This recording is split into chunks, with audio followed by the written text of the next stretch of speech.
कछुए की तरह कर्मेंद्रियों को समेटकर परमात्मा को याद करना। दोस्तों, इस याद करने में जो आनंद है वो आनंद और कहीं मिलना अति कठिन है। इस आनंद को आनंद महसूस नहीं किया जाता, लेकिन ये एक आनंद है। कैसे है, आज इसी बारे में दोस्तों कर लेते हैं डिस्कशन।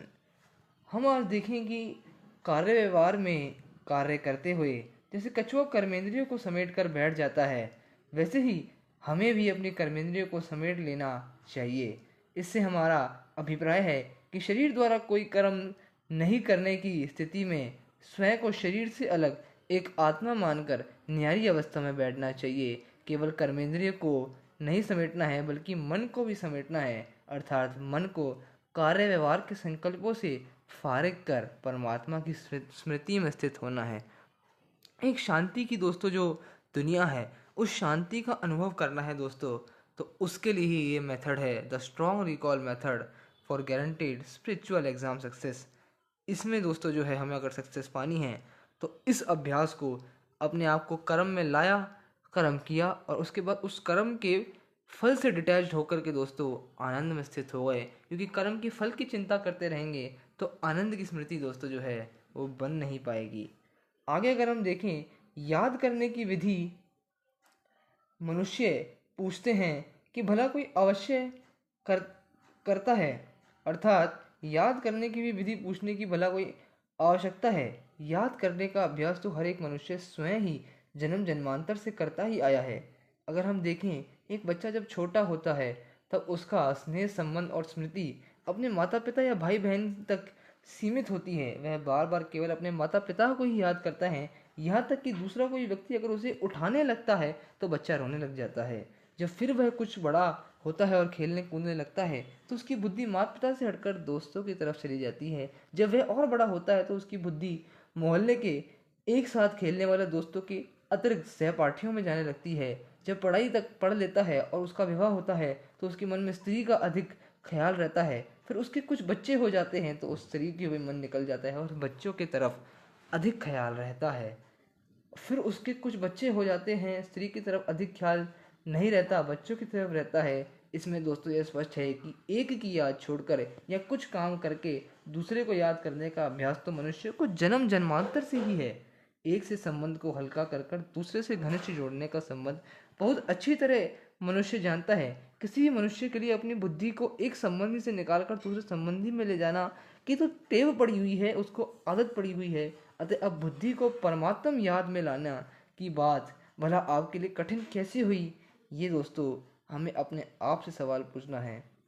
दुनियावी संबंधों में जो कि अल्पकाल के लिए मिले हैं, उनमें बुद्धि लगाना भला आपको किसने सिखाया? माता पिता, भाई बहन, सखा, मित्र, शिक्षक आदि को याद करना तो आपको स्वतः ही आ गया। उनकी ओर तो आपका स्नेह स्वतः ही जाता है। परमात्म रूप माता पिता को याद करने की आप विधि कैसे पूछना चाहते हैं?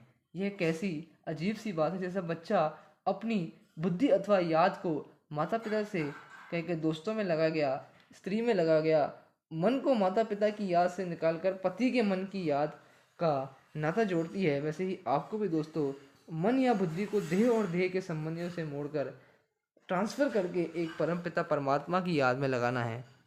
क्योंकि दोस्तों परमपिता परमात्मा को याद करने से हमें शक्ति मिलेगी, शांति मिलेगी, सुख मिलेगा, आनंद मिलेगा।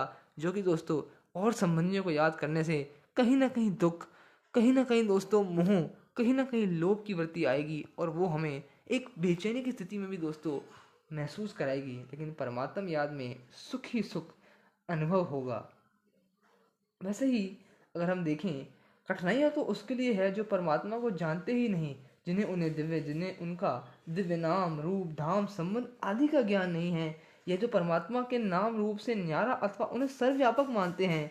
अब आपको तो परमात्मा का संपूर्ण परिचय दोस्तों हमने पिछली वीडियोस में दिया भी है।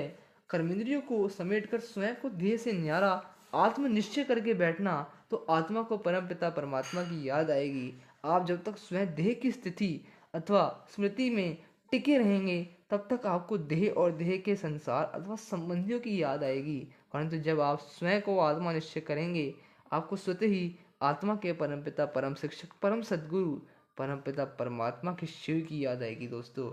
इसी के बारे में हम आपको बता रहे थे कि इसे ही दोस्तों कहते हैं कि याद करने की अभ्यास, हमें याद परमात्मा को कैसे करना है।